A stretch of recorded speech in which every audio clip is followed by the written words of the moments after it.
a commencé le 28 décembre 2016. La température est légèrement sous la barre du zéro. Nos derniers pas sur le mince tapis de neige nous amènent à notre départ, l'aéroport Montréal-Trudeau.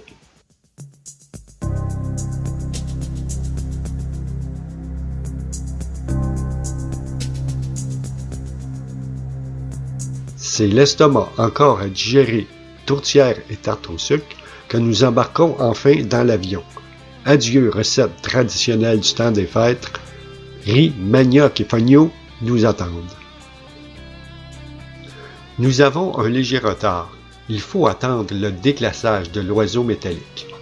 30 minutes, ce n'est rien, puisque, comme nous aurons vite fait de le constater en Guinée, nous nous dépêchons pour attendre.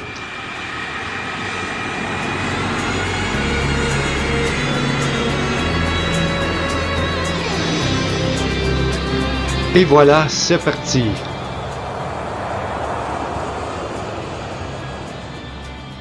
En surplombant le ciel de notre petite planète, avec ses rues et ses millions de maisons illuminées, nous constatons combien nous ne sommes finalement qu'un petit grain de sable dans tout l'univers.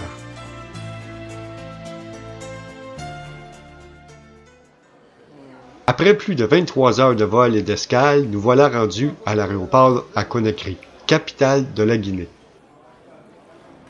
L'aéroport est propre, éclairé et bien organisé, ce qui est un bon présage. Depuis le dernier voyage de PQG en 2012, l'aéroport s'est modernisé, presque à l'image des pays les mieux nantis. À notre arrivée, les principaux organisateurs du voyage nous accueillent, messieurs Alpha Diallo et Abdoulaye Ouad, accompagnés de nos chauffeurs Saliou et monsieur So. Dès notre sortie de l'aéroport, à 20h heure locale, nous découvrons Conakry. Et aussitôt, nous nous sentons propulsés dans une autre dimension. Une fresque où maisons et boutiques superposées de façon aléatoire se mêlent à ses habitants qui déambulent dans les rues bondées de trafic pour vendre mouchoirs, cartes d'appel, eau en sac et bien d'autres. Automobiles, taxis, motos, camions, l'odeur du gazole remplit nos sensibles narines. Bienvenue dans la chaude capitale. Michel, tu es en train de décommenter tout ça? Ah oui. Tasse-toi parce qu'on arrive. C'est infernal. Je me demandais pourquoi il y avait des dos d'âne sur le trottoir. En Guinée, les services publics sont réduits à presque rien. Pas d'égout, peu ou pas d'aqueduc et presque aucune collecte de déchets publics. Imaginez l'état d'immondice que l'on retrouve dans les rues.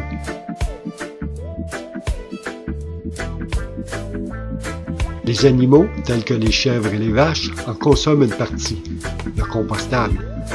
Dans tout le pays, trouver une poubelle, c'est comme chercher une aiguille dans une botte de foin. Il est bien plus facile de dénicher une boutique Orange où on peut se procurer des cartes à puce pour cellulaire et données Internet. Orange, cette compagnie compte à elle seule plus de 6 millions d'abonnés.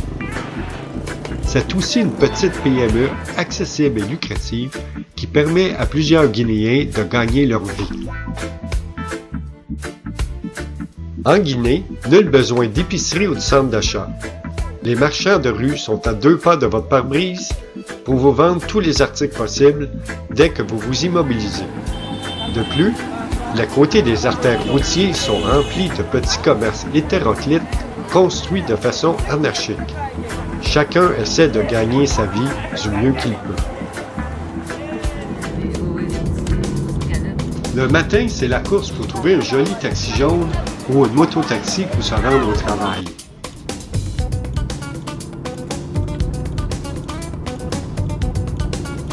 Il n'y a pas d'autre moyen de transport en commun.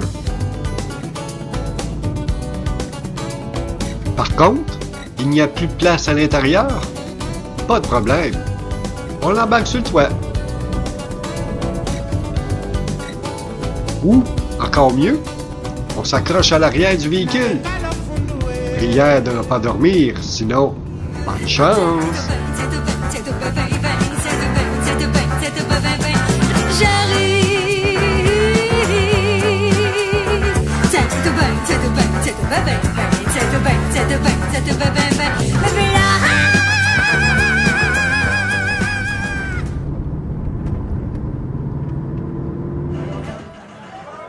Parlant de sécurité routière, voici un petit clin d'œil illustrant la réalité guinéenne. C'est le professeur qui demande à l'élève québécois, puis à l'élève guinéen. Vrai ou faux? En vélo, je dois circuler sur la piste cyclable. Ben oui, certain. Mais messieurs, il n'y a pas de piste cyclable en Guinée. Vrai ou faux? Je dois circuler dans le sens indiqué par la flèche. Ben là, c'est évident. Mais messieurs, il n'y a pas de panneaux ici. Et si c'est un sens unique, je passe et je me tasse. Et s'il y a un trottoir, pas de problème, je passe. Vrai ou faux? Au stop, je dois faire un arrêt complet et céder le passage aux autres véhicules. Je dois aussi vérifier si la voie est libre avant de repartir. C'est à faire, c'est sûr. Un arrêt complet? Non. Je klaxonne et je passe. Vérifier si la voie est libre, oui. Mais pas besoin d'arrêter. Je klaxonne et je passe.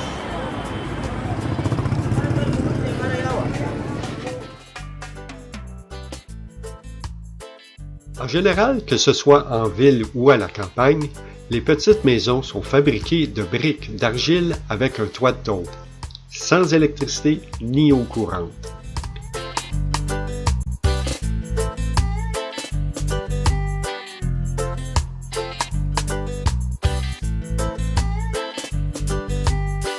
Ici, tout se fait à l'extérieur, la cuisine comme le lavage. De toute façon, il fait si beau. L'eau étant puisée manuellement, on devait se contenter d'un petit seau d'eau froide par personne pour se laver.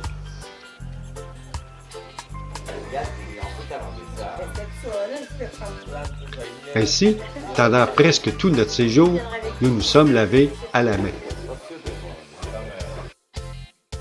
Les habitations plus luxueuses ont des salles de bain intérieures avec l'eau distribuée par un réservoir positionné en hauteur.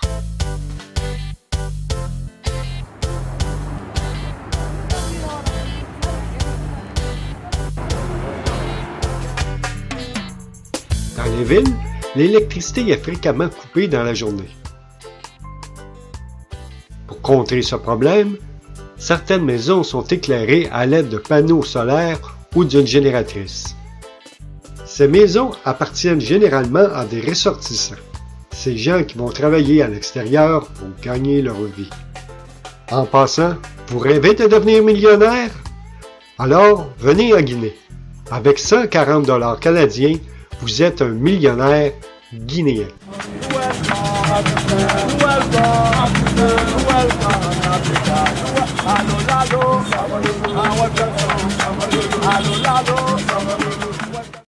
Pendant notre passage à Conakry, nous avons séjourné chez M. Wan Abdoulaye. M. Wan est une perle parmi nos collaborateurs. Habitant la capitale, il représente nos yeux et nos oreilles en Guinée. Il est le fondateur de 3 écoles privées à Conakry, représentant près de 2000 élèves, de la maternelle au lycée. Philanthrope, M. Wan a choisi de se dévouer pour son pays en offrant aux jeunes la possibilité d'une éducation de qualité à faible coût. Régulièrement, il héberge gratuitement des étudiants chez lui et en parraine d'autres. Au cours de la visite d'une de ces écoles, nous avons rencontré la directrice de la maternelle ainsi que le directeur du primaire. Madame Émilie, comme l'appelaient les enfants, leur a présenté des jeux éducatifs qu'elle avait préparés pour eux. PQG essaie de leur apporter une nouvelle approche d'enseignement pour que les enfants puissent arriver à développer leur propre pensée. Oh! Ils sont mélangés. On va voir si vous avez une bonne mémoire. Je veux le bruit.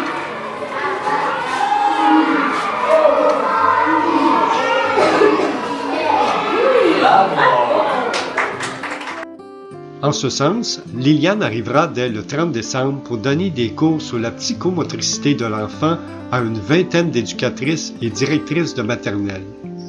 45 heures de cours en 10 jours. tout un marathon pour cette éducatrice chevronnée qui souhaite sensibiliser les intervenantes à privilégier une approche plus moderne auprès de l'enfant d'âge préscolaire. L'objectif final serait de mettre sur pied un programme de formation pour les éducatrices en petite enfance. Un besoin criant pour ces personnes peu formées œuvrant dans les maternelles.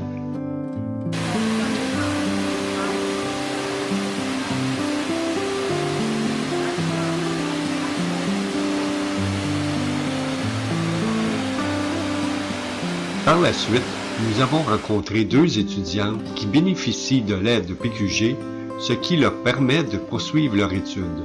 Nous vous présentons une partie de l'entrevue que nous avons réalisée avec elles lors de notre passage à Conakry. Je voudrais vous présenter Madame Barry, la mère de Assatou Barry et de Kadiatou Barry. Kadiatou Barry est une fille parrainée par Partage Québec Guinée en la personne de Rémi David. Sa sœur Assatou Barry, parrainée par Partage Québec Guinée.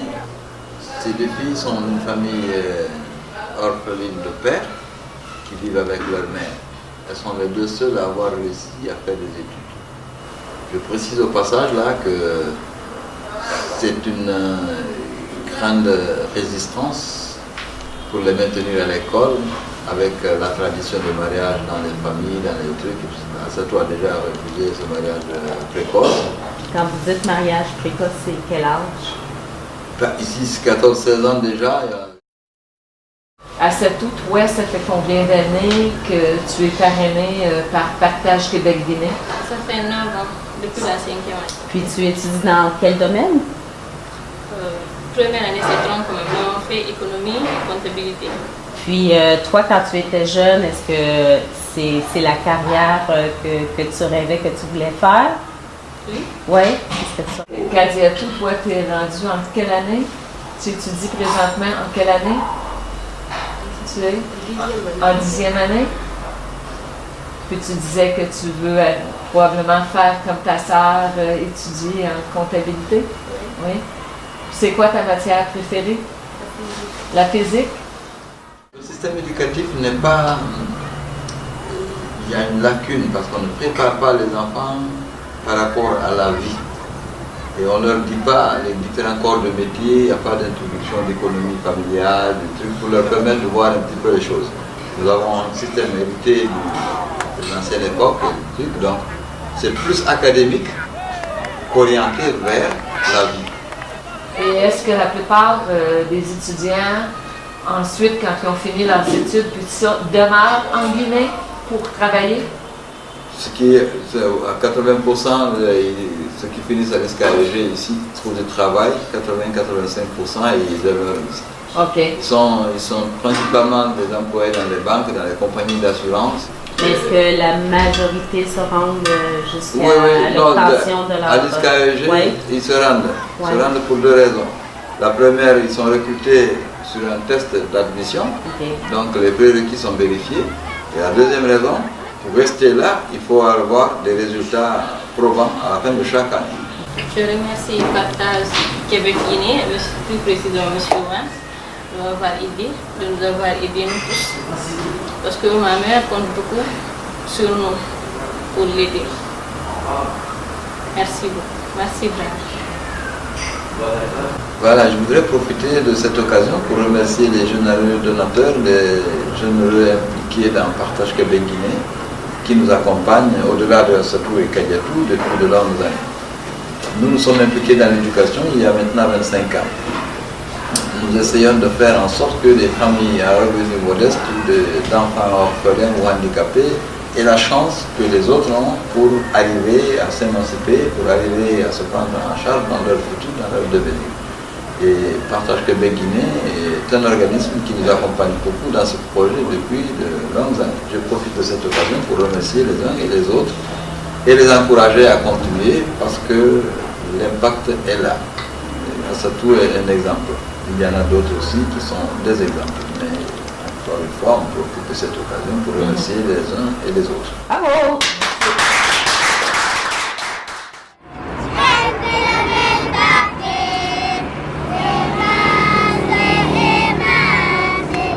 Thank you.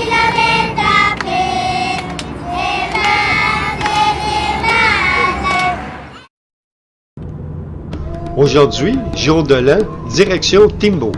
Tout un début d'année. 9 heures pour parcourir 300 km de route nationale. C'est une vraie course à obstacles qui commence. Slalom à travers les nids d'autruche, embouteillage, panne. Hey, c'est nous ça? Eh oui!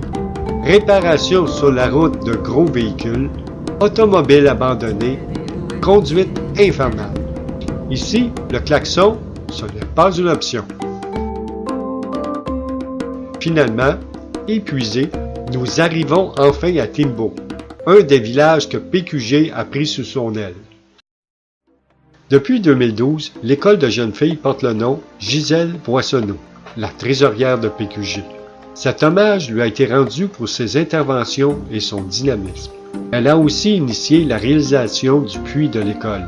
Ce puits, qui permet aux étudiantes de ramener de l'eau à la maison après la fin des classes, représente une économie de temps considérable dans les tâches domestiques. Cette simple réalisation a incité certaines mères à prolonger la scolarité de leurs filles. Depuis l'automne 2016, PQG participe à un projet pilote à cette école.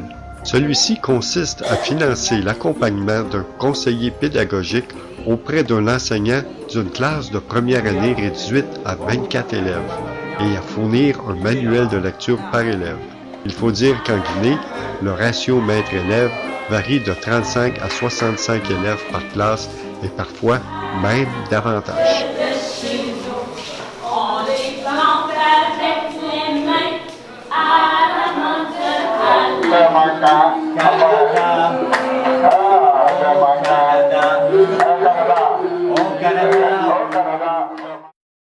Non loin de l'école se trouve le poste de santé de Timbo.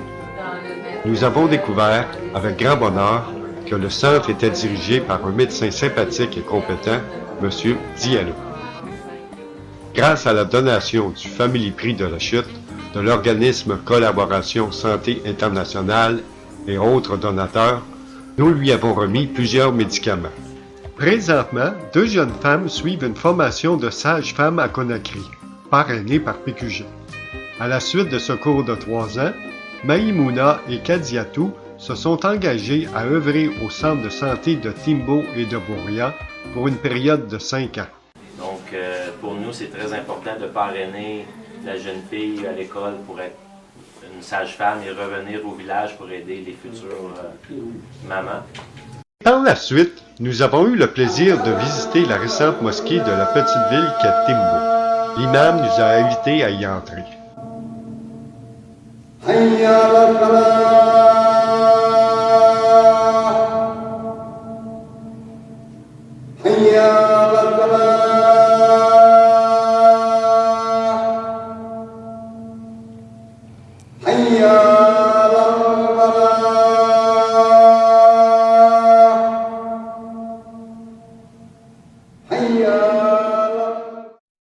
Au matin du dernier jour, nous avons trouvé une jolie chèvre devant la maison.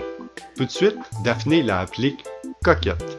Ce sont les gens du village qui nous ont fait ce cadeau, étant très reconnaissants des efforts que PQG fait pour eux. Plus tard, les sages sont venus nous saluer avant notre départ pour Boria. Nous voici donc sur la route vers Boria, où nous séjournerons pendant 6 jours. 2 heures plus tard et 23 km plus loin, sur une piste étroite et rocailleuse, nous arrivons à destination. Boria. Petit village de 3000 âmes, nous voici. Tout un comité d'accueil.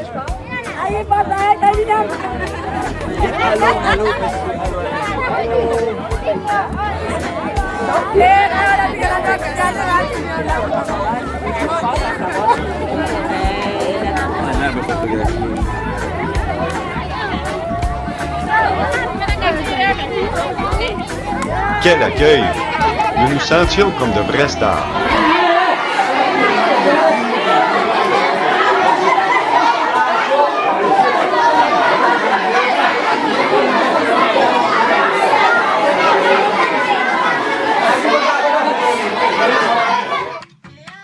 Boria, un choc pour nous.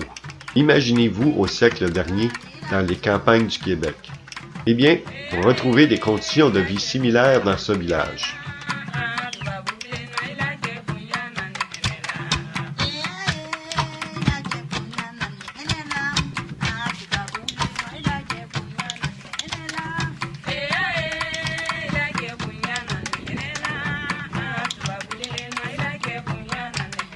Des conditions telles que culture de subsistance, séchage des légumes, des fruits et des viandes, cohabitation avec les poules, les chèvres et les vaches, riz, maïs, fonio et manioc sont pilés quotidiennement à la main.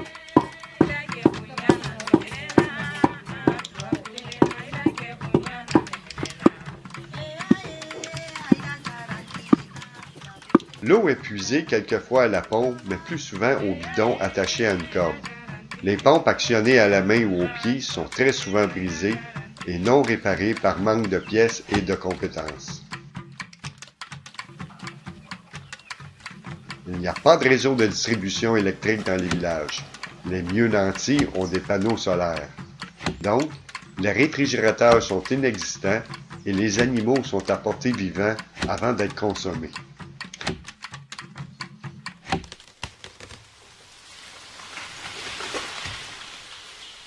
Les repas sont cuits patiemment au feu de bois.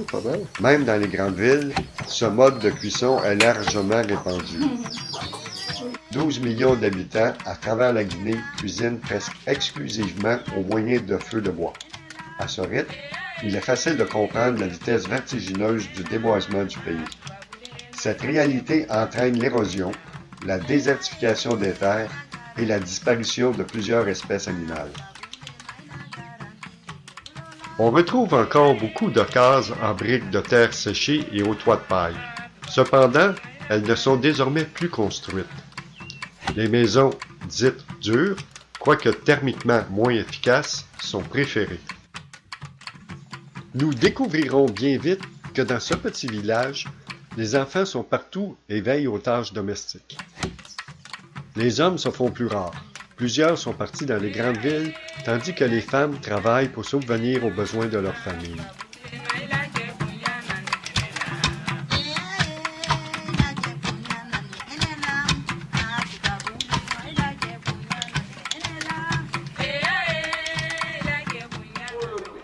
Les aînés, affectueusement appelés les vieux, veillent au bon fonctionnement du village.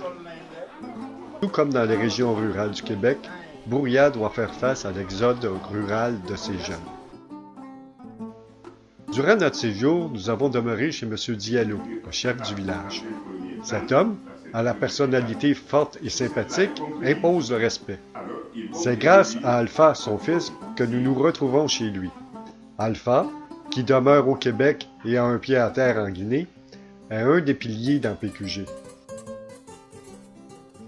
Rougui, sa femme, Fatou, sa fille, et lui-même viendront se joindre à nous pour 2 jours.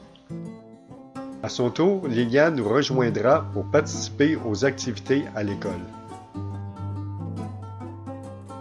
La vie à la campagne et dans les villes est différente sur plusieurs aspects. Les femmes au village sont souvent vêtues avec le boubou traditionnel ou d'un pan. Il en est de même à Conakry, excepté que certaines d'entre elles choisissent des tenues à l'allure plus occidentale. Camisole, jupe plus courte, jeans, pantalon. Peu importe, elles sont toujours bien coiffées. Quant aux hommes, ils adoptent de plus en plus la tenue occidentale.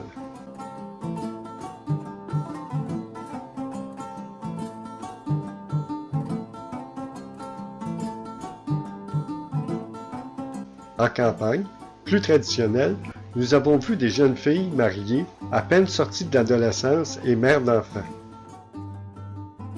De plus, les futurs époux et épouses sont encore souvent imposés par les parents. Parfois, les conjoints se rencontrent seulement quelques jours avant leurs noces.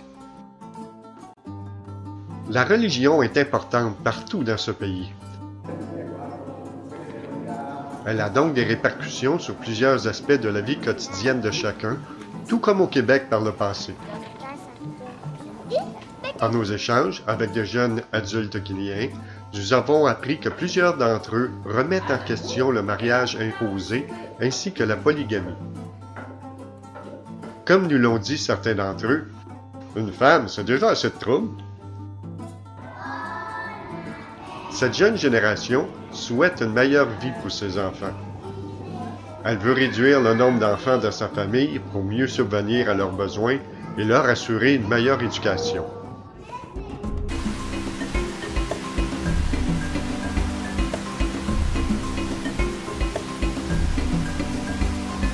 Par moments, en Guinée, nous avons eu l'impression que le temps s'est arrêté. C'est un peu ce qui s'est passé lors de notre passage au centre de santé de Boria. Tout comme lors du voyage de PQG en 2012, 5 ans plus tard, les besoins énumérés au poste de santé sont exactement les mêmes.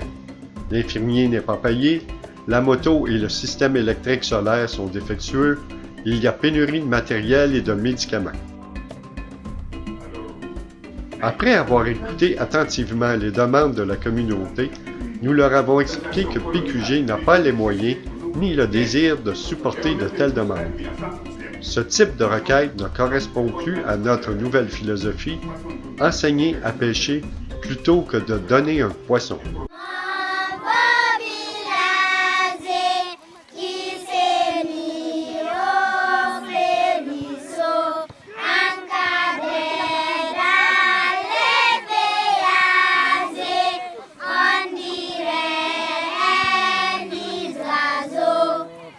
Bravo! Cependant, Antoine, étant professionnel de la vue, a pu constater beaucoup de problèmes de vision auprès de la population. Des cas de cataracte, de presbytie et de myopie ont été notés. Nous avons même rencontré dans le village un jeune homme de 20 ans devenu aveugle suite à un décollement de la rétine non traité. Un projet est actuellement en développement. Antoine a rencontré des professionnels des soins de la vue locaux afin de développer un partenariat et offrir des soins à moindre coût.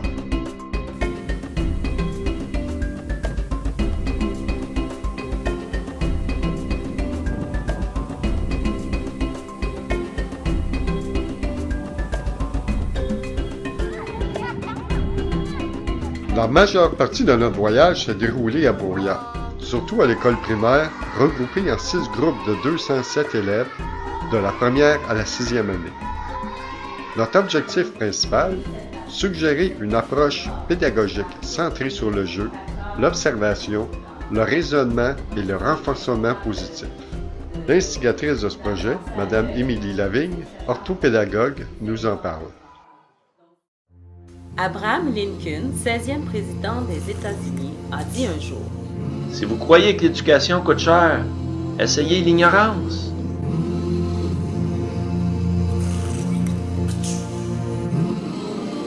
Nos discussions avec nos confrères guinéens soulevaient plusieurs questionnements dans notre esprit. Pourquoi, par exemple, lorsqu'un puits est défectueux, préfère-t-il attendre l'aide financière extérieure pour la faire réparer? Pourquoi les adultes, les sages et même les chefs du village attendent-ils autant de l'État, des ONG et de leurs ressortissants? Pourquoi ne travaillent-ils pas en équipe et ne posent-ils pas des actions concrètes devant une impasse? Inch'Allah! À la grâce de Dieu.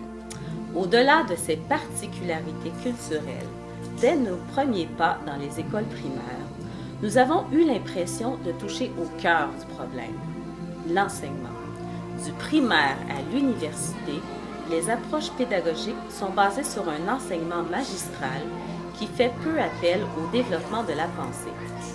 Rappelez-vous l'éducation au Québec, il y a une centaine d'années, où l'apprentissage par cœur était la voie à suivre.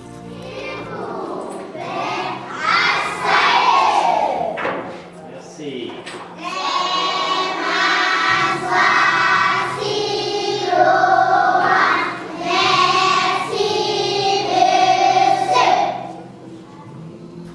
Entrepreneuriat, volonté d'émancipation et lutte pour de meilleures conditions, tout cela arrive petit à petit. Pourquoi donc? Pas facile pour un peuple qui croit majoritairement que la solution est logée à l'extérieur de lui. La solution? faire en sorte que les jeunes deviennent des ambassadeurs en s'exerçant tout au long de leur scolarité à raisonner et à s'exprimer librement.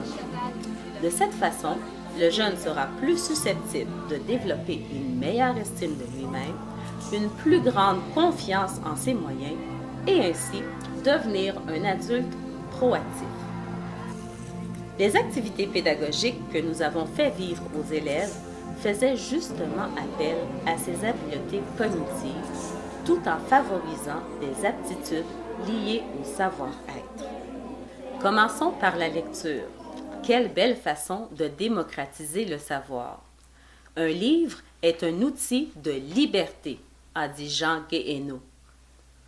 Un livre est une fenêtre ouverte sur le monde, a dit Paulo Coelho. Une fenêtre ouverte sur le corps d'un oiseau, dans un ciel en alerte.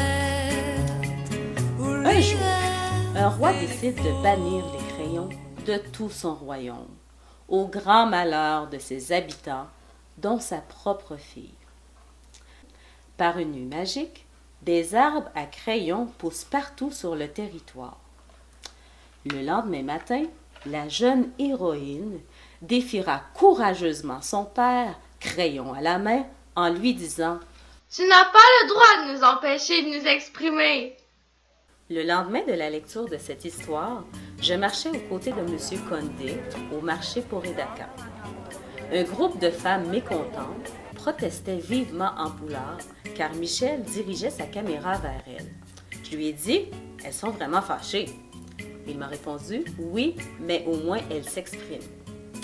Moment de grâce, signe que le message implicite du livre et nos discussions avec les professeurs ont fait écho dans son esprit.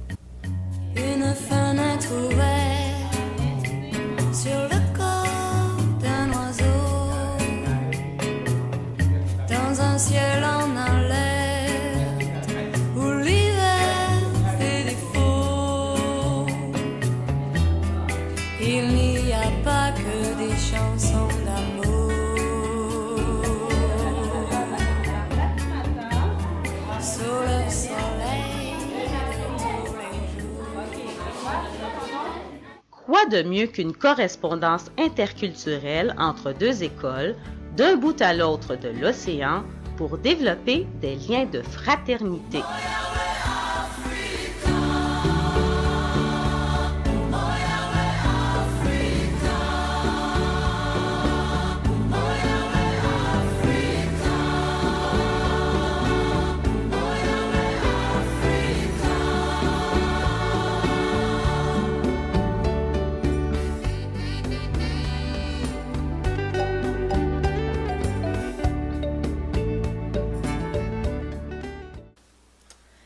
Par de multiples activités à l'école primaire, nous avons voulu démontrer qu'apprendre rime avec plaisir, encouragement et pourquoi pas aussi avec jouer.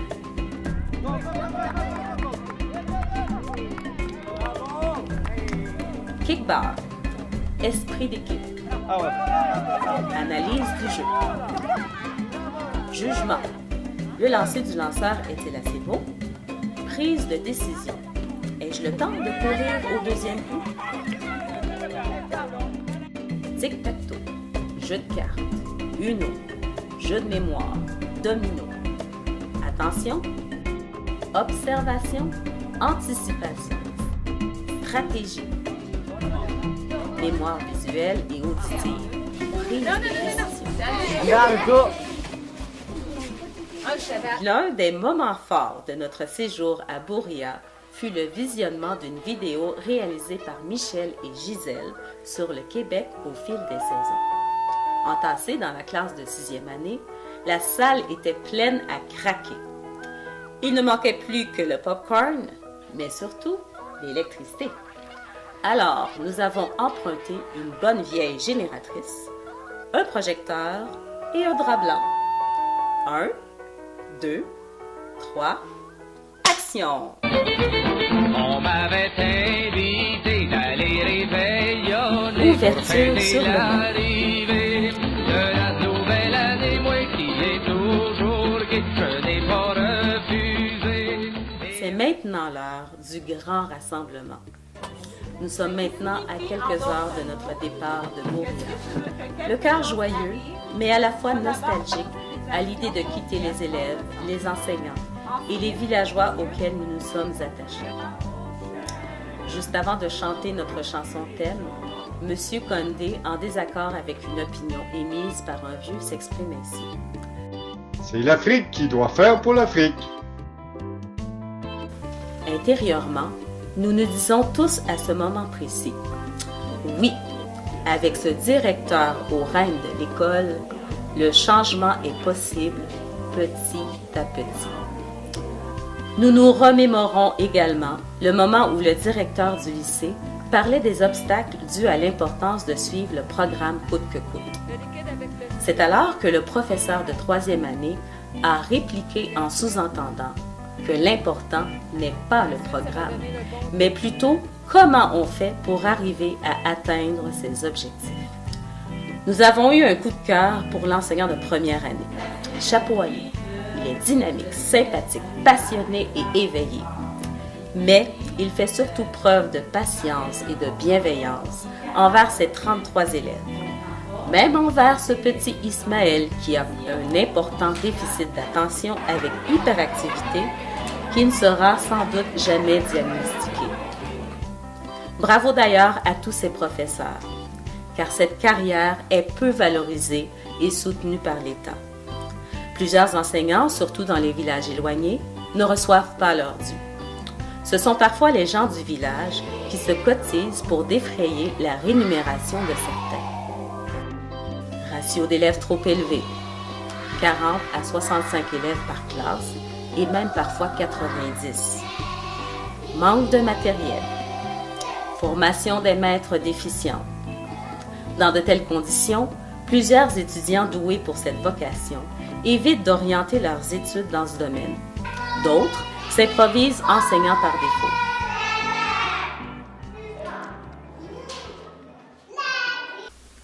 Un projet pilote commence à s'élaborer dans notre esprit, où l'objectif général serait que l'élève devienne davantage au centre de ses apprentissages, en développant ses capacités à observer et à raisonner, tout en exerçant son esprit critique.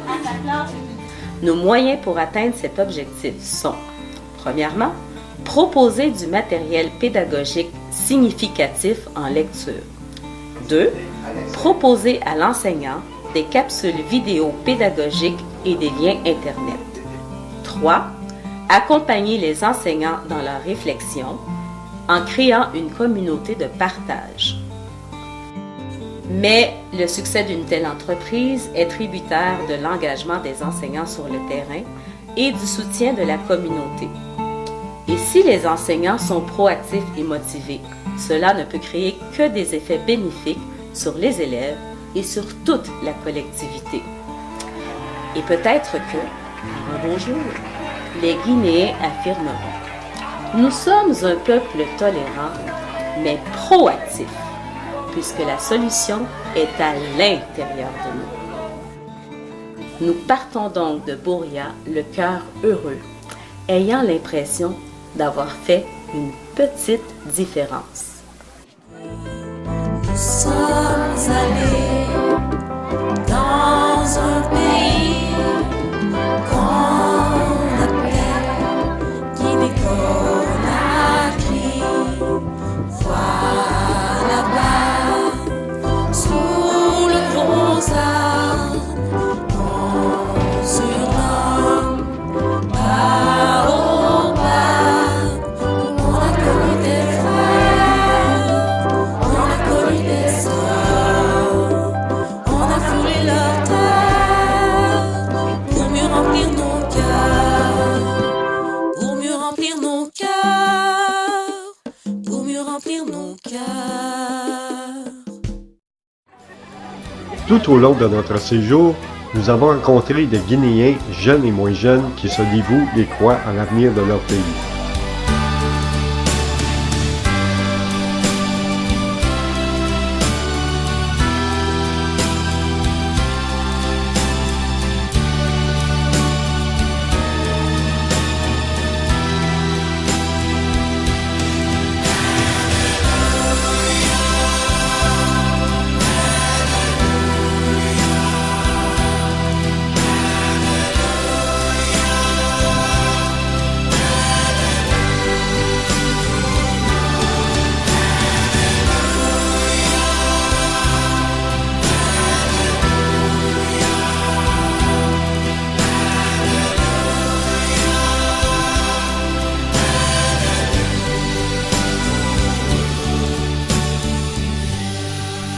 Avec eux comme intermédiaires, nous pouvons espérer un meilleur avenir pour ce peuple profondément attaché. Ce peuple d'Afrique de l'Ouest, décimé par l'esclavage pendant plus de 400 ans, a sans doute perdu un peu de ses repères. Ce n'est d'ailleurs qu'en 1958 que la Guinée a obtenu son indépendance. Nos yeux ne voient peut-être plus les lourdes chaînes qui jadis empêchaient leurs ancêtres d'avancer librement. Mais là-bas, même si le temps semble parfois immuable, il bouge. Et comme dans toute société, le changement passe par ces gens. On ne peut rester les bras croisés devant tant d'inégalités sociales. Si nous travaillons ensemble à mettre en place des actions concrètes pour que les jeunes jouissent d'une meilleure éducation, nous aurons gagné une partie de la bataille. Vous aimeriez être l'un de nos partenaires et nous aider à atteindre nos objectifs? Joignez-vous à nous. Seul, on va plus vite, mais ensemble, on va plus loin.